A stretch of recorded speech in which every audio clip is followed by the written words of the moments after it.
Right Networks gets your current accounting-based desktop and legacy applications into the cloud, so it's easier and more secure to share sensitive documents and data with your clients. This new flexibility allows you to cost-effectively grow your business and even reach new geographies. They know your reputation is on the line, so go with a solution that is backed by Intuit. That's Right Networks. To learn more, pick up that old phone of yours and dial 1-888-469-5905. That's Right Networks at 1-888-469-5905. Say Obi-Ron sent you. And today, right here, right now, this is the moment that you will finally say, I'm growing my accounting practice! Oh, yeah. And you're going to discover exactly how right here, right now, on the Grow My Accounting Practice podcast. Episode 119. Yeah, 119. Wow. Welcome, everyone. I'm Ron Saharian, co-founder of Profit First Professionals. And I'm Mike Michalowicz, also another co-founder guy. It's actually only two of us here of Profit First Professionals. I'm also the author of Profit First. Tell me you got that book by now. Oh, and the new book. I can't remember in the last episodes we were talking about prime time. Right. Title got nixed. It is official now. It's in stone. It's chiseled into rock. It's now called Clockwork. Right. Clockwork. Yeah. Awesome. And that'll probably change. Basically like running your business like clockwork. That's the idea. Oh, it's about business see? efficiency. Nice. But that's not what we're listening to today. What we're listening to today is called GMAP. It stands for Grow My Accounting Practice. This is the show where we're going to teach you every stingle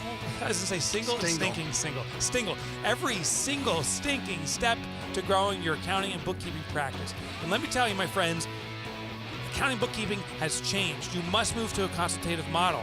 And you must know how to grow by referrals. We're going to talk about that later on today. By the way, we do more than just an amazing interview like we are today. We also will give you the GMAP Now task, the one task that if you do it, it'll drive your business forward. And we have the insider peek. What action's going on here at the office? We've got something juicy to discuss today that you could use in your business. All right, Ron, back to you. Oh, and of course, you can find us on iTunes, Stitcher, TuneIn Radio, Google Play, and of course, my favorite, growmyaccountingpractice.com. You know, the number one way to grow a business, Ron, is through referrals. Mm-hmm. And yet most people say, how are you getting all your business? They say, well, just word of mouth. It's not a deliberate system. It just happens. Right. And then when no calls come in, no business comes in, people are like, oh my God, I'm done. People are afraid to ask for referrals too. Yeah. So if it's, and they are. If it's the number one most effective way to grow your business, shouldn't you have a system? I think you should. That's what our guest today, Stacey Brown Randall, is going to be explaining to you. Plus, she's got a special cool offer at the end too to help you out. Before we do that, I also want to do a couple more things. You know, we do our monthly webinar campaign. Mm-hmm. I don't know if it's really a campaign. Training. It's a campaign because I've been doing it for so long. It's become a campaign. But I do monthly webinars. We bring in guest experts. This is something that we would, in the past, only did for our members. But we decided, and our membership agreed and supported it, that this is something that should be available to all accountants and bookkeepers. Rising tide, lift all boats. That's right, my brother. And there is a deal we'll make with you. We'll give it to you for 100% for free. We need you to text us at the phone number is 678-506-7543. I'm going to actually try that during this call. I haven't used that yet. 678-506-7543. Send the word GMAP, that's G-M-A-P, or the acronym GMAP, to 678-506-7543. Chances are you're listening on your phone right now. Might as well do it right now. Unless you're driving. Unless you're driving. Then pull over and then do it. And you get the webinars for free. All right.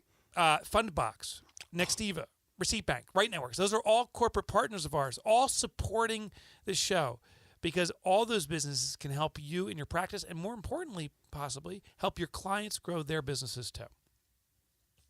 You'll share more details about them at the end, right? Correct.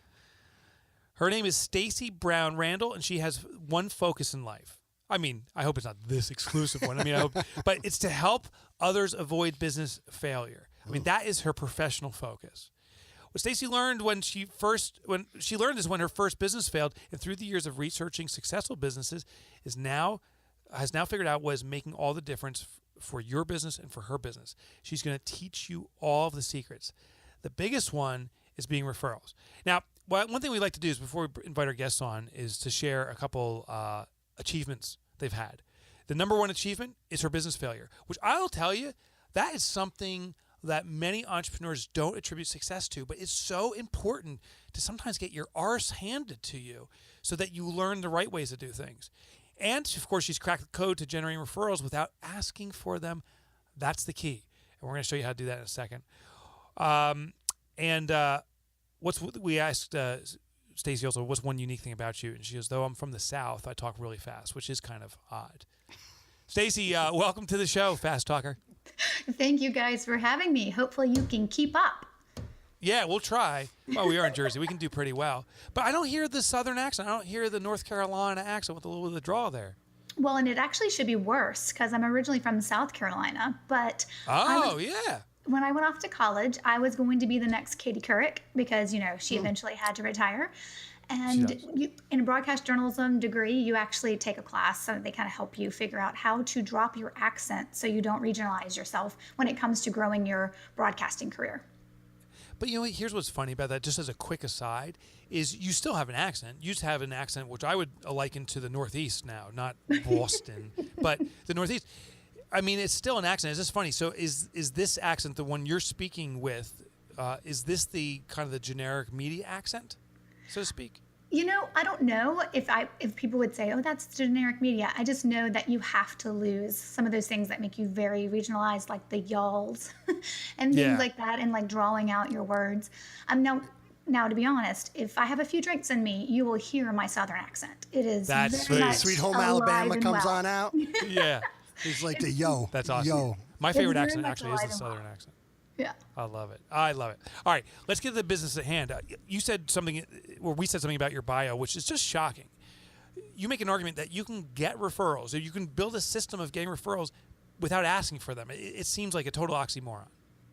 Well, it is, and it works. So that's really all that actually matters. And I like the fact that I get to be a contrarian to all the information that's out there about generating referrals, because when my first business failed, and then I had an opportunity to start another business a little bit later, I had to figure out a way to generate business, and I had to do it in a way that I was willing to do it. And with 3 kids and just a lot going on in my life, and a husband that has 2 businesses, the whole networking every night was not my thing. And I don't want to stalk people on LinkedIn. And I don't want to eat that many rubber chicken lunches and dinners. And how much coffee can you actually drink, right? And I don't even like coffee. I mean, I love Starbucks, but not a coffee drink. So, the truth is when I thought about, okay, I got to make a business successful, sheer necessity, referrals looks great. And then you go out there and you read the books and you read the articles and generate if you were to go to Google and just say, how do I get referrals? Just about every article that comes up is going to tell you, oh, just go ask. That's and right. that to me sounds and feels like the cousin to a cold call. Yes. Agreed. It's like, well, I don't want a cold call, so I certainly don't want to actually ask people that I know and care about to give me referrals too. So, I just kind of started paying attention to the psychology and the human dynamic and the relationship behind what a referral truly is, how it truly happens, what makes it real, what makes it easier to close, what makes that referral less price sensitive, like all those things that they say why referrals are so golden. So I figured out, I was like just looking at those pieces and I was like, wait a minute. We shouldn't be asking for them because then we're actually making it not real, which impacts its ability to do what we want it to do, which is easy to close, less price sensitive, all those good things. I was like, there's got to be a way to do this without asking. And so I just used my business as the guinea pig because I couldn't have another business failure. I was going to figure it out no matter what.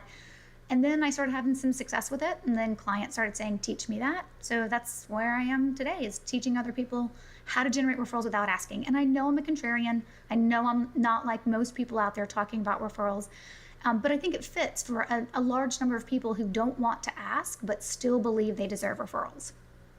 One thing about asking for a referral, the danger, I think there's actually 2. One is, you just gave me money, Stacey, and I'm like, oh, thanks for the money, but who else do you know? I mean, it's kind of offensive. We're completing a transaction, But the second component, too, is it forms a degree of dilution. I mean, you refer me to someone else. I don't have enough time now to focus on you because I'm focusing on the person you referred me to. So I think it's kind of risky for clients. So it's still shocking to me that you can get referrals without asking, but I also want to just acknowledge the danger of asking for referrals. It doesn't play out for most people the way they expect. Do you agree or disagree? No, I totally agree. And I think there's a few more reasons why it doesn't work too. I mean, like if you're always seen as the person coming to people with your hand out, eventually people are going to be like, stay away from them, right? They're going to be running away from you. And, and some people say that asking for referrals, it feels like you're begging or you don't have enough business. And I totally understand that. And I think most experts would just tell you, well, that's your own head trash, right? And it's not. Right. Like if enough of us think it, it can't possibly be all of our collective head trash. And so I just think that it was just time, right, for there just to be a different way. And I'm not telling you, if you like to ask, like if you've got listeners on your show, they're like, hey, I ask, I like it, it works. I don't want you to break anything that's working. But for most of us, it's not working. We're not doing it. So we actually aren't generating the referrals that we should be. So Stacey, what are the steps that we would take to begin this process of not asking for referrals? Yeah, so I always do tell people you don't have to ask, but that doesn't mean you do nothing. So there is some work involved in this process. And I always tell folks it's really pretty simple. It's 5 basic steps. And it starts with knowing who refers you now. So, and probably I'm assuming a number of your listeners, they actually do generate some referrals. It's probably sporadic or not as consistent as they would prefer. It probably doesn't make up, 50 or 60 or 75% of how all their clients come to them. They'd love to grow it to that amount. So the truth is you're probably being referred. Now, if you're brand new in the business or maybe like just a year or two in, maybe not.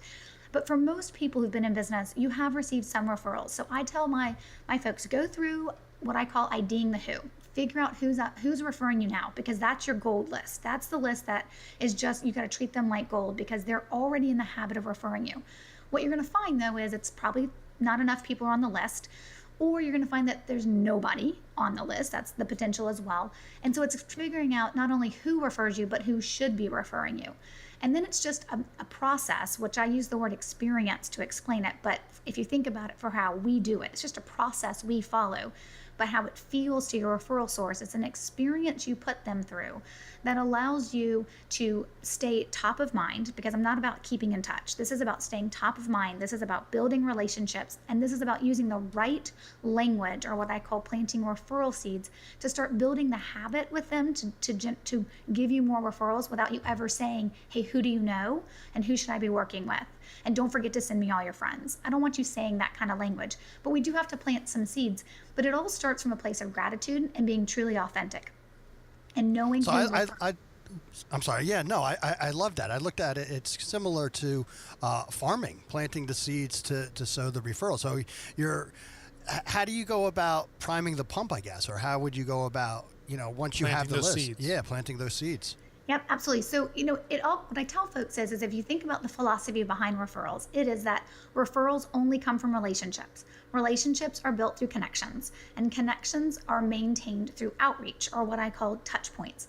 And it's in those touch points, it's when we're reaching out to the people who refer us, either immediately because they just referred us, somebody new, or we just want to, kind of make sure we're staying top of mind throughout an entire year so that we're building the habit, staying top of mind. They're thinking about referring, people to us. It's using the right language in those moments. So let me give you an example of the immediate seed that you can plant for referrals. So if you were to refer someone to me, right? So let's say, Mike, you referred someone to me, right? Immediately what I would want to do is send you a handwritten thank you note, not an email and not a phone call. But I want you to understand that I'm taking time to actually thank you for what you just did for me. Because let's be honest, you just made my life way easier. I don't have to go, do business development and prospect to get that person to come in the door. You just sent them in the door with your trust that you have for me. So they're usually ready to buy, and they're always ours to lose at that moment. So what I want to do is have an immediate thank you follow-up process where you send me a referral and I take a moment and I actually write you a thank you note. And one way in that immediate thank you note to plant a seed is to actually use the name of the person you referred to me, so you can't forget that that's who you referred to me. So I want to use their name. That's one way I want to plant a seed. And I just want to let you know in that card, that I appreciate you sending people to me that you know and care about. I'm not going to end that card with, so send me everybody you know, right? It's just, hey, thanks for referring Ron to me, right? I really appreciate it. Thank you for your support. And I'm honored that you would send people to me, that you would refer people to me that you know and care about. That's it. That actually is a seed planted, and you don't have to make any kind of direct ask. what I am hearing, Stacey, is instead of asking every client, and many of them that don't naturally do it, you're only going to the ones that naturally are referring, and now you're maturing that relationship. You're, with this thank you note, basically encouraging them to do it again in the future, not to forget what they did for you and do it again. Right, absolutely. And that's the thing. I always tell folks, aim for the 30% of your clients or your centers of influence, which are people who know really well what you do, but they're not a client, right? They're in your network. Aim for that 30% because not everybody is built the same way. Now, we all have the part in our brain that triggers when we want to belong or we want to help somebody else out or we want to be a part of something. So we all have the hypothalamus like in our brain that'll trigger, like it kind of regulates our needs and our urges and stuff, but also that need to belong. So when we're thanking people, we're triggering that, but everybody doesn't use theirs at the same level. So I tell folks, you'll know when you come across people who naturally can refer you because they'll automatically start thinking about who they can connect you with. And if those people become clients, that's who we kind of want to hone in on. It's kind of focusing in on the people who already seem well connected, but then also seem willing to have that go-giver mentality. I know you guys had Bob Berg on the show a while back. And so, it's that go-giver mentality is the givers will receive. So look for the people who kind of have that mentality and really focus in on those folks. It's not 100% of your clients will refer you. I mean, I teach this stuff to my clients and still only 60 to 65% of my clients refer me, right? That's funny. That's right. Funny. You tell them the method and they still don't do it. Right. So, they don't all do it at the same level. Now, Stacey, as I'm going through my roster of customers, I'm taking a look, and I don't really have any tangible information on who actually referred people to me, just say. Would I then reach out to them and ask if they've referred anybody to me over the years, or is that just poor form? So I would not go about it that way. And I will tell folks, Okay. It's funny. I was doing a training with a group of financial advisors a couple weeks ago. And the first step and kind of like the homework is that you go through your client list and you hopefully have it somewhere where what the source was of each of your clients, whether it was, they found you on a Google search or they met you at a trade show or they met you at a networking event or they were referred. Most people I work with don't have that. So then I tell them, well, you're about to do what's called a walk down memory lane. And it's really important to sit down with as far back as you're comfortable and, let's be honest, willing to go to do the work, and sit down with your list of clients, maybe from 17 and 16 and 2015. Maybe you don't go all the way back to the beginning, but you just look at those clients, and then sometimes you have things in your calendar that'll trigger. Sometimes you have things in your email that'll trigger where they came from. Sometimes you'll have notes in the files. Sometimes you literally can just think about it and it'll pop up. It takes time. It's a lot of work. And when I was doing this training with this group of financial advisors, they were like, one guy was just like, he got mad because, he's like, I can't believe I haven't been tracking this stuff. And I was like, I know, it took me coming in and telling you a decade after you've been in business that you really should know who is sending these people to you. And so it's kind of just doing that walk down memory lane. And it's easier for some than it is for others, but it doesn't matter. It's really crucial for you to know who's referred you. And then I tell everybody, you should start tracking moving forward as well, but you've got to look back to have a baseline. Now, a number of people I'll work with, they look back and there are no referral sources. Well, then we're going to start somewhere different for them. But the truth is that my guess is if you just went back a couple of years, you probably could come up with at least a number of clients that were referred to you. Now, I have had some people ask. They will go back and be like, hey, do you remember how we first met? Like the clients you're really close to and you feel comfortable doing that? I just wouldn't make that a question I would go back and ask all of my past clients or all of even my existing clients. But if it came up in conversation, great. If you're comfortable asking, okay. But you really, really should be tracking this stuff. And if you're not, you got to think through it to see what you can come up with. Stacey, what about that client that expects a return? They may not even say in the beginning, but they give you the referral, and there's kind of a hint, or maybe just frustration. Yeah, Where's my money? Or they ask, do you pay referral fees? Yeah. What about that, where there's an expectation for a monetary return? So this is a question I get a lot. And I am completely against paying for referrals the same way I'm against asking. Me and Ron are both Yeah. nodding. We're nodding. We're nodding. Keep We going. don't pay, Keep yeah. going. And here's why, right? And I always find that we forget what a referral truly is when someone's like got their hand out for like, okay, now pay me, or hey, I just gave you one, so now you gotta get hook me up and give me one back, right? Like that's not really how referrals work. When we pay or when we ask or when we expect in return for giving a referral, we're trying to manufacture something that doesn't exist. We're trying to artificially create something that doesn't exist. And what a referral has to have is that the need in your prospect has to be identified, right? And then the person who knows they have that need and knows that you can solve it has to connect you. There has to be a personal connection and a need, right? And so because at the end of the day, the only reason why I actually care what you think of who I should go work with if I have a problem, right, with my QuickBooks, let's say, is because you're gonna tell me who you trust. And that's why I want to go have that phone, that conversation with that bookkeeper or that CPA, is because you've told me that that's the person that can solve my problem. So what I don't want to find out, so what I don't want to find out is that you actually only told me to go talk to your buddy Sam because he paid you. Because that's just making a buck off of my problem, not being the person that I trust actually help me out with a problem that I'm having. And it's really violating the trust that I felt for you. And then of course, now what do I think about Sam? I'm not going to think highly about Sam at all. Yeah, I'm just writing that down. I like that. What about those traditional established networking groups? There's BNI out there. You were talking about sending cards. I can use send out cards. There's a lot of these systems that are out there that address this. Are they as effective, better? What's your thoughts? So I think that all tools are just that. They're tools. And they can certainly be a part of your process, but you have to truly make sure that how you're using them is coming from an authentic way. So personally, the send out cards, I actually think they have great brownies, right? I think they're really good. But if you're using send out cards because you can't be bothered to write me a note or to send me a card when you're thinking about me in your own handwriting, for me, I can tell you didn't sign that, and it's just one more piece of trash or noise, right, that arrives in my mailbox. And so what I tell folks is that the way you get what I call runway in your outreach, because yes, we want to thank immediately after you've referred me, but I want to be like showing up, right, a couple times a year so you don't forget about me. I can stay top of mind, and I want to show up in ways that are memorable and meaningful.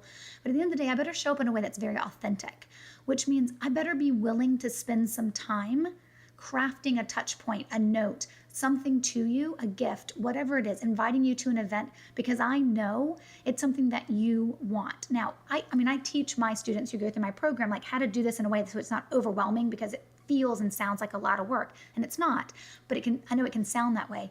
But the truth is that those tools are fine if you're going to use them as tools, but they actually can't be the only thing you do to truly try to generate referrals. And my personal opinion about BNIs and groups like that is I think there's some BNI groups out there that the members within that BNI group really respect each other, really trust each other, have been together for a long time, and they understand the spirit of what it's all about.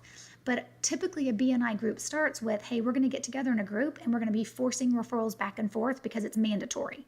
It's just like paying for them or asking for them. Like if I don't know you enough to refer you, why am I going to force myself into a situation where I have to then do it? So, use them, and I tell folks use them sparingly and really understand that they're just tools and you have to use them correctly. And, I don't even use send out cards or any type of service like that in my own business because everything I do is authentic. But it's because of that I generate over 100 referrals and have for year after year after year. You said the buzzword authenticity. I think about my dentist who sends myself and my kids on our birthday the same card with the grinning mouse or whatever, the big teeth with the braces on it. And it's like, this is nonsense because I know it's a marketing gimmick, but at the same day for my birthday or my kid's birthdays, a relative will send one when's a handwritten card. One's an authentic contribution. One is that quick buck you pointed back to.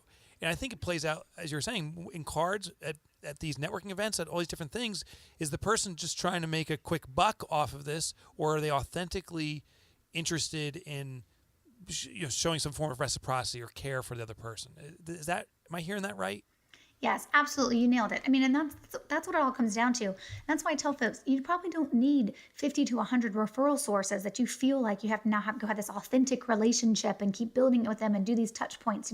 I find most folks fall somewhere in the dozen to 2 dozen range, and that alone can generate, at least if all of them are sending one referral, well, there's, anywhere between 12 to 25 potentially new clients that you don't have to go asking, working, or trying to drum up for yourself, right? And so when you can grow that to the number of referrals that they send, you can see how quickly this can actually grow. And and I only deal with clients, like the people who are best suited for what I do. They're in the business of building relationships and trust-based sales to begin with, right? So think about the accountant, right? Think about the CPA, the bookkeeper. I gotta know that I trust you before I'm gonna let you into my financial world, right? And so if you are building trust in those relationships with your clients, you are uniquely positioned to generate referrals. And that's why being authentic is so critical, because I don't want to refer someone that's a marketing gimmick. I want to refer someone to my friend who has a problem, because I know you can solve the problem and you're authentic and you're real and you're genuine. And right, it's what I'm looking for. It's what we're all looking for in terms of the type of people we want to do business with. Does a referral have to come from your clients? Can it be vendors or family or someone else? Yes, so absolutely. So clients is usually the easiest way, but not everybody's going to generate referrals from clients. I mean, I have one personal injury attorney. He was like, you know what? I help my clients through the worst time in their life. Don't really want to be trying to cultivate referrals from them. It's not a place I want to go. I'm like, I get it, right? So the other place where we generate referrals is usually what I call centers of influence. So let's just say you have a couple thousand people in your network, right? You can probably boil that down to a smaller piece that are people who really understand what you do, know how you kind of work with your clients, understand, what your business looks like and who you help. And because you kind of see them, either because you're running in the same circles with them already, or you have them going through like a process of like mine, that they are naturally in a place to come across the types of people who need your services, right? So I always tell all bookkeepers, you are crazy if you are not definitely making sure within your centers of influence and part of your referral sources are business coaches, because that's what I was before I started doing referral training. Is as a business coach, I was constantly talking to people about the financial mess of their business, saying you've got to get a bookkeeper. Why are you spending your $1,000 hours, right, on something that you could pay someone to do for $100 an hour? Like, that's crazy.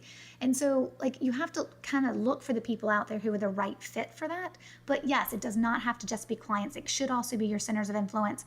And of course, you can get the random referrals, from your family members and things like that. I mean, I recently had a client reach out and wants to refer me his sister, right? I've had a client reach out and refer me his mother. So, I mean, those are I think that's the epitome of knowing you're doing an amazing job when someone trusts you with a family member. But yes, you can get them there too. But I tell folks, focus in on clients and centers of influence, the people who know what you do and come across the people who need you. In addition, obviously, to your clients who intimately know what it's like to work with you. So I've been a part of some organizations where they've had referral contests. Who can generate the most referrals? They have referral cards that they give on out. They have all sorts of gimmicky things. Sometimes it works, sometimes it doesn't. But from what it sounds like is you're taking it from a different perspective. But I'm curious, what's your opinion on some of those activities? Well, you said the key word that makes me cringe, and that's gimmicky. Right. I mean, the reality of it is when it's gimmicky, we know it. And in the beginning, they're not always gimmicky. So think about when everybody used to put in their signatures, please think twice before printing this email. Think about the environment, right? In the beginning, 10, 15 years ago, that was oh, yeah, good point. I print twice now when I see that. I mean, seriously, why is it in there, right? So, Right. Things don't always start out as gimmicky. Sometimes they do, but not always. So I always think you have to watch things run their course. But no, I'm against contest. I mean, I have this great CPA that I worked with that's been through my referral training. And, he started in the program and had 20 referrals in his first 2 months. And so he became like a believer and a convert. And he tells lots of people about the work that I do. And he received, from one of his vendors, he received a contest. It was it was hey, send us all your referrals that you can, between the end of the month, and we're going to give away this great big prize. And he literally sent their flyer to me. He said, I have to fix them and you have to fix them. How do we fix them? And I was like, well, let's wait till the contest is over. We don't want to deflate their bubble, but my guess is that they won't have great success with it. And then maybe they'll be open to figuring out that there is a different way to generate referrals and not the contest. I mean, I worked with a CPA, a different CPA that was in a study group with a whole bunch of CPAs. And he came back, he's like, Stacey, I have the best referral idea ever. And I get really nervous when I hear people say that. I'm like, oh God, where are we going with this? He was like, this guy in my study group, he took everybody who gave him a referral that turned into a client, and he put them all into a bucket, and he drew a name out, and he gave away a cruise. And I was like, there's so many things wrong with that on so many levels. The first thing is you only got into the bucket if your referral became a client. That's your job to turn them into a client, not my job when I'm referring them, right? Like, don't make me qualify who I refer to you. Second of all, he took an entire budget that he could have spent nurturing relationships with all those people, and he just gave it to one person. So you've got all these other people thinking, well, that stinks. I didn't win, right? And this one person who did, but that's great for that one person. I want to know that you can generate referrals and maintain relationships from a whole bunch of people. So he blew his entire budget on this one idea. And I think that that's where people kind of, they go looking for the gimmicky, because I really truly believe for the last 30 or 40 years, when you look at all the sales training books and all the referral books that are out there, the only advice we've been given is you got to ask. And so we come up with different ways to not ask, but kind of ask and make it fun with a cruise or a gimmick, because we're uncomfortable asking. And instead, I'm just like, let's just get to the heart of how do we do this without ever having to ask? There are no gimmicks. I'm never paying. I'm never asking. I'm never having to give away a cruise. But I'm just focused on building relationships with people who can and should be referring to me. And I have to tell them and show them that I'm investing in them first. And if they invest back in me, awesome. It's not guaranteed. I would never expect it. But that's all about being authentic and genuine. And I think that's the piece that sometimes most people overlook, but it resonates the most with them when I have conversations with them. They're like, wait, I get to be myself. I don't have to feel like I'm doing something I don't want to do. That's great. Sign me up, kind of a thing. And I think that's kind of just what's been missing out there when it comes to referrals. So I have a question that's been sitting in my head. It's something you triggered earlier. You said if I'm a bookkeeper or an accountant, a great referral source, maybe it's a coach. And as you're saying that, I'm taking notes here. I drew a little Venn diagram, where you take one or two circles, or two or three circles, and you kind of overlap them. Is a great referral source often have almost an overlap in what you do? Meaning, will they walk in a very similar space to you and almost like arm in arm? I'm not saying that you're business partners, but that they naturally have these links and there's some commonality in services? So it may not be commonality in services, but it's probably by market, right? So as a business coach, right, the person I'm going to refer to, if I'm referring people to, let's say, a bookkeeper, let's just use that example, right? I'm probably referring like type clients. So I'm not going to refer, if I'm coaching solopreneurs and small business owners, right, and I come across a lot of people who need to clean up their books and outsource that piece because that is a part of their operation they should not be doing and someone else should be doing it, right? The linking arms comes in with the bookkeeper that services that type of market. So sometimes it's looking at, do we have the same type of ideal clients? We just offer different things to them, but yet they need them from a totality perspective of their business or of their life.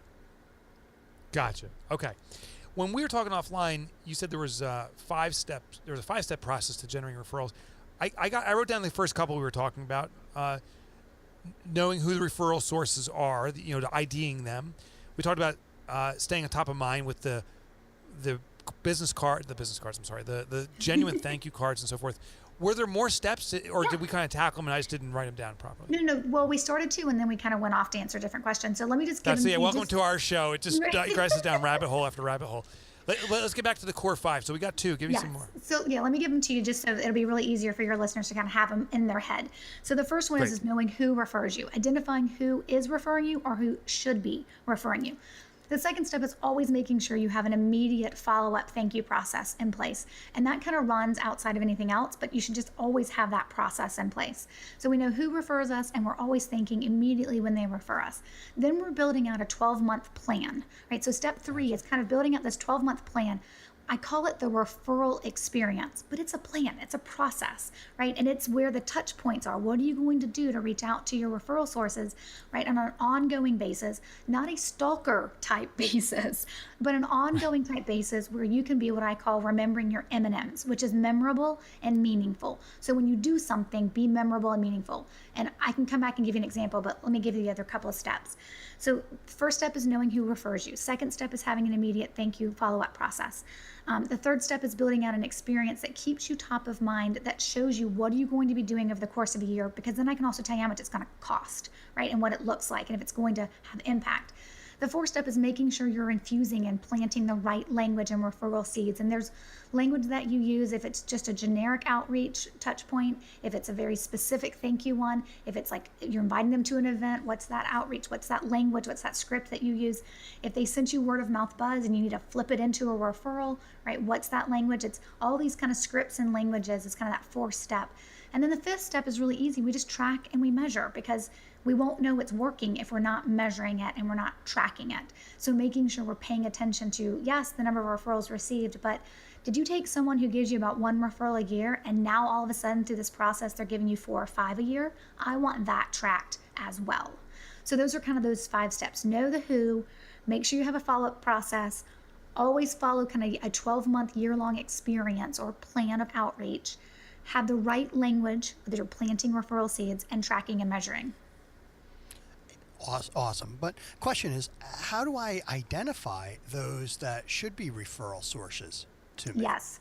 So that's an excellent question. So I always tell folks, depending on the type of business you're in, you should probably be receiving referrals from clients. And if you're not, I want to unpack what your clients go through in working with you, because more than likely what I'm going to discover is that you have a choppy client experience, and choppy doesn't equate into referrals. It doesn't mean I'll leave you, because it's probably too difficult to leave you. It's too difficult to leave my accountant or my bookkeeper. It kind of feels like a pain, right? But I'm not definitely going to rescind you anybody else unless I'm definitely in love with your service, right? And definitely in love with everything that you do for me. So I'm going to usually go through and look at your client experience and figure out what's wrong, what's choppy about it, what's not really working. And sometimes those quick fixes are the things that allow you to start receiving referrals. I'm also going to say, are you using the right language? Like there's language to plant within your client experience as well that can generate referrals. You know, there's different language you use until they refer you, and then there's language you use after they've referred you to kind of keep it going. But it's kind of just figuring out, are we planting the right seeds, and do we have the right client experience? And that's if you're not getting referrals from clients. If you're not getting referrals from your centers of influence, it's more so that you probably need to spend a little bit more face time with them, making sure that you understand how you can help them. And then that naturally flows into how they can help you if you're meeting with the right type of center of influence who is, you know, looking for a relationship with somebody who like wants to benefit each other. I don't mean you're sitting down saying, I'm going to share leads, you're going to share leads. That's not what I mean. But just somebody who's naturally going to be around the people you know. You just want to make sure they remember you. And how you do that is by just seeing how you can help them first. So it just kind of depends on where you're receiving referrals or where you're not. Now, I have some people who are like, you know, I worked with an attorney, has a number of clients, they all came through the website, not one single referral source. So we have to back up and kind of build in some relationships. She's got to actually build relationships with people before we can get to the referral. So we go back a step before she comes back to actually putting a referral plan in place. So, and maybe I should have asked this question right in the beginning, but I'm going to ask it now. You were sharing also offline that there's a difference between referrals and word of mouth buzz versus introductions versus warm leads. Those are the 4 main categories. Can you just share what those 4 categories are and what the differences are? Yep, totally. So most of the time when I'm talking with folks, they say, oh, I got a referral, and they'll describe to me what it was. I'm like, that is not a referral, right? So they get this, right? They get this sales lingo terminology kind of confused, right? So, you know, there is what I refer to as a warm lead. So everybody knows what a cold lead is, right? Let's just assume everybody knows what that is. That's, you pick up the phone, you call someone cold, right? And they may or may not want to meet with you. A warm lead is where I've said, you know, hey, Mike, you know, Tom down the street definitely needs your help. So here's his name, here's his number. Give him a call. You can even use my name. The truth is I don't know, right, if Tom down the street actually wants my call. And I don't actually know if he trusts you, because you're not willing to connect us. And I don't know if Tom knows he has a need. You've just decided that Tom has a need. Now, some of those can be real, but the truth is I don't want to risk it. I don't want to pick up the phone. I don't want to spend time calling Tom being like, so I was talking to Mike and he said your business is falling apart, right? Like I don't want to be the one that has to generate that conversation. I want you, Mike, to do it for me. So you've got to know the language to flip somebody who says, here's a warm lead. There's language you can use back to that person to flip it into them actually giving you a referral. It's the same thing with an introduction. So an introduction is, hey, Mike, meet, if I were doing this, right? Hey, Mike, meet Ron. Ron, meet Mike. You guys definitely got to get to know each other. But I didn't say anything about why. And the truth is, I really think Ron needs Mike's help, right? Or I really think Mike needs Ron's help, right?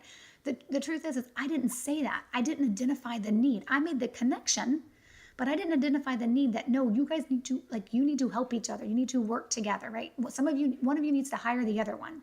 And that's, I think, an important piece that people miss when it comes to an introduction. And so just knowing that language to go back and be like, hey, Stacey, can you help me understand why I'm being introduced to this person? Do they want to work with me, or we just truly need to be networking, right?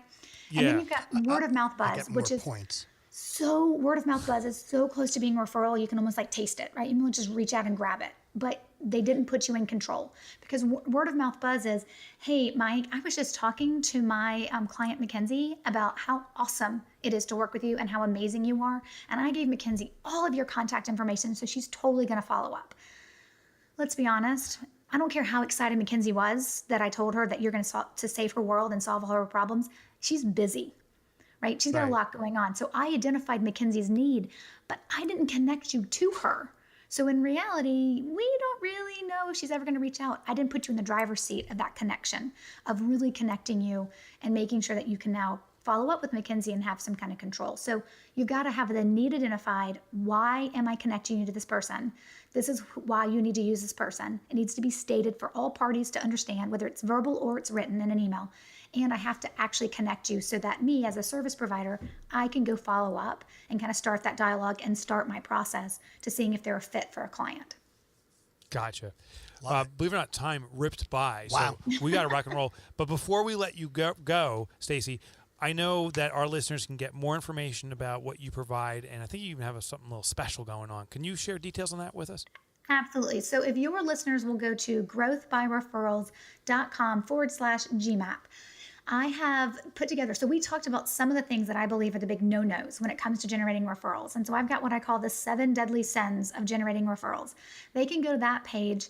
I know you guys probably linked to it in the show notes. They can go to that page and download for free that 7 deadly sins and learn about the other reasons why you're not generating referrals. Once you're on that page, it also shows information about joining my free Facebook group, Referrals Without Asking. And if I'm running any challenges, I've run a free 5-day or a free 15-day challenge. If I'm running any of those challenges about setting a foundation for generating referrals, it'll be on that page as well, and it's updated for them no matter when they listen to this episode. So everyone, come on, go to the website, do it. I'm referring you there. Plus, Stacey offered me $5 for every referral. I'm kidding. I kid. I got to fine-tune our referral process big time. No, it's all about authenticity. Yeah, this is great. No, Stacey, this has been amazing. Thank you so much for sharing all this stuff. Yeah, thanks guys for having me. I appreciate it. All right, we'll catch you later. So, all right, here's the dealio, Ron. Yeah. First, we're going to recap what we learned from Stacey. I got 2 pages of notes. That's atypical. Usually I'm a 1-pager. I have a 2-pager on her. And diagrams. And diagrams, right. I have Venn diagrams and so forth. And I want to, oops, I got to change my buttons here. And I want to share a couple other things like our insider access. But first, that's it. That's what I'm looking for. I want to thank our corporate partners to make the show a reality. Ron, who are they? Funbox, the ultimate cash flow accelerator. Yes. You need some money real quick, up to $50,000, and you have it in receivables, reach out to Joanna at Funbox. Yep, Tell them Ron said. Fundbox.com. Don't forget Nextiva. Just best phone system in the world. That's right. Right, we use them here. We've been using them ever since the inception of this business and well before. And NextCon, actually, this should broadcast. Let me just look at the they dates gave here. out a free phone system at ProfitCon this year. Yeah, they gave away a free phone system. And NextCon, their main event's coming up actually right now. As this is going live, it's going on. So Nice. I'm glad you made it back for the flight. Let's not forget one of our favorite, if not the favorite, Receipt Bank. Yeah. maybe the favorite because we use them so much. But Right. It's true. We use Next Even Funbucks. We love them all. Receipt Bank is a scanning system for your receipts. You know, the biggest thing that crushes efficiency is that stack of receipts that you just pile up and you never go through, or your clients pile up and they send to you and then you got to go through it. It's misery. Get them on Receipt Bank. Scan those receipts in. It syncs right up Saves with everybody time. QBO, Zero, all that stuff, and it's done. And let's not forget about Right Networks. Oh. I mean, talk about a way to get the accounting-based desktop and legacies applications into the cloud. Yeah. It's so easy. Yeah, listen, we all know you love your desktop application. You know why? Because it's better. QBD is awesome. The thing is, it's on the cloud, and the frustration it causes. So then you're forced to go to QBO, and it's not working as well. Right Networks has solved that. They take any desktop application, QBD being one of them, any desktop application, and puts on the web, so everyone is on the cloud. All right, Ron, let's summarize what we learned today. Yeah, I have 2 pages of notes. What really struck me was it's a real referral when a need has been identified and the connection has been made. Literally, this person needs help, okay? And I'm referring you to this person. Why? Because they can help. And that needs to always be resonating, coming through, and the introduction needs to be made. But what also struck me was the walk down memory lane and finding out who your referrals are.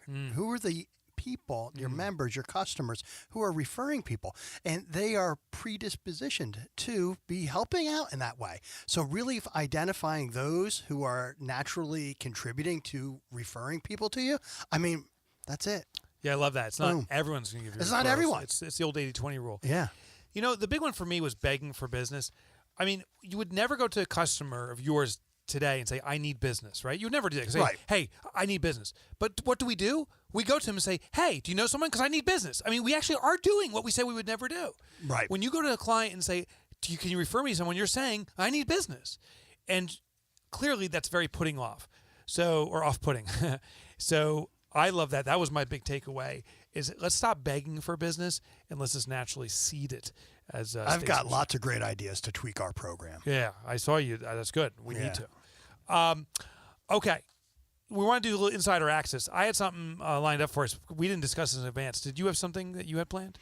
I've got about 12 things that I could have planned. But my. Then you go. Then no, but pick one after listen, you prepared. Why don't, let's see what you got. All See right, if it's on one of mine. All right, it's going to force you to riff. I want to talk about leave behinds, not tchotchkes, not this stuff, but this stuff. And I'm pointing to my side. We have all of our stuff from ProfitCon piled up here. There's tchotchkes, what I consider the throwaways. You get that foam mush ball and stuff, and everyone Stress ball. Stress balls. They stuff in their bag and then they Pens. throw it out minutes later. But there's also what I call leave behinds. These things that you leave and behind, and people take them and they keep them permanently.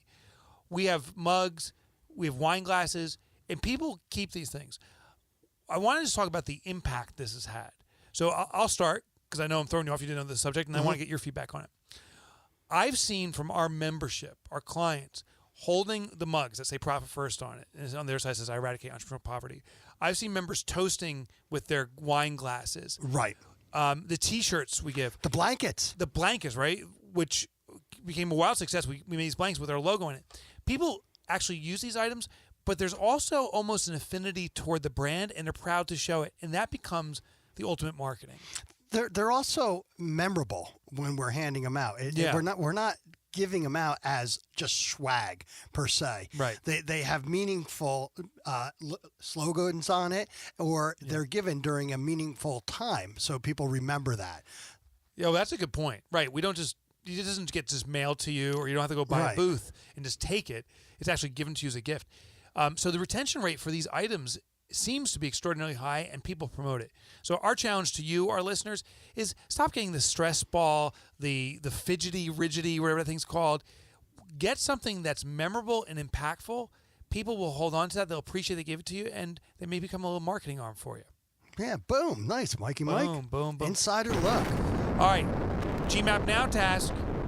Ron, you already specified it. I don't even know if I should do it, but I'll do it again anyway. The referrals are already within your business, but you got to do the historical look. So I wrote this down. I'm like, oh, Ron already revealed the bomb. But what I want you to do is go through your clients over the last 3 years and put in a check mark next to anyone that's given you a past referral. Right. And those are people you want to approach again. Now, I wouldn't just reach out to them and say, hey, can you give me a referral now? I would just say I was reviewing the history of my business, and I never had the chance to send you a thank you before. I know it's late, but hopefully it's not too late. Oh, thank you for your nice. past support. Well, these are the sneezers, right? These are the Yep. people that, are going to be sharing the praise of what we do. Yep. So there you go. There's your Gmail address. Do it now. All right, Ron, we got to start wrapping things up here. Wow. I can't believe it has flown. Well, hopefully everybody will feel confident enough to refer this podcast out there. There you go. Everybody else out there. So thank you, listeners, for joining us today. You can review us on Stitcher, iTunes, Google Play, TuneIn Radio. We'd love to get your 5-star readings, but more importantly is your feedback. Yep, we'd love it. And one more thing we'd love is if you join us next week on episode 120. Lauren Clemmer's coming, and she's going to talk about marketing, how it's evolved for accounting and bookkeeping practices. It's not like it was before. It's radically changed. So you better be there for that. One more thing you better be there for is Profit First Professionals itself. We are seeking out the best, most qualified accountants and bookkeepers who are moving toward a consultative model. If that's you, go to profitfirstprofessionals.com. If it's not, don't worry about it. Just ignore what I'm about to say. But if it is you, go to profitfirstprofessionals.com, click on the Become button, watch the video. We tell you what our organization's about, who we're seeking, and we show you how we believe you can become more consultative than ever around the most important thing ever, which is profit. And if Profit First has helped you out, maybe you know somebody else who's struggling that you can refer them over to. Yeah, there you go. Nice soft ask. So profitfirstprofessionals.com, click on the Become button, and join us. We're a tour de force, and we want you with us. All right, we'll catch you next week. See ya. See ya.